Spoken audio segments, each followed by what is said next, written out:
Yeah, what's your major? Наредникот Теренс Пју не се бори во војна, но на овој коледж неговата работа е далеку од лесна. You ever thought about that as an option? Is it an option? Yeah, it's an option if I fail. Тој бара нови армиски регрути. Вели дека многу луѓе се решаваат за армија кога ќе отпаднат сите други опции.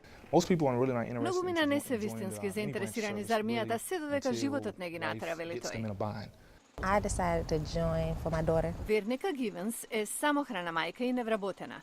Верува дека армијата и нуди иднина, за неа и за ќерка ј. Medical benefits. Здравствено осигурување, редовна плата. Можам дури да заштедам за незиниот коледж кога ќе порасне. Гивенс е една од малиот број американци кои всушност се квалификувани за армија. 7 од 10 пријавени отпаѓаат, зашто не успеваат да го положат тестот по читање и математика.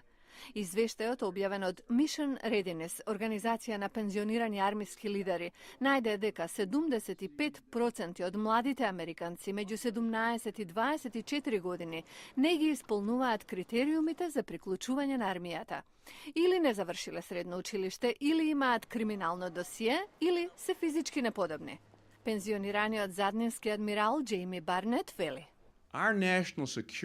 Нашата национална безбедност во 2030-та апсолутно зависи од оние кои сега се во градинка. А градинката, вели тој, е клучна за идните војници. Тоа е критично време за социализирање и оние кои одат во градинка завршуваат и средно училиште во 44% случаи. И уште повеќе. Студијата вели дека оние што не се квалификуваат за предучилишно образование, за 70% е поверојатно дека ќе бидат уапсени заради насилен криминал пред да наполнат 18 години.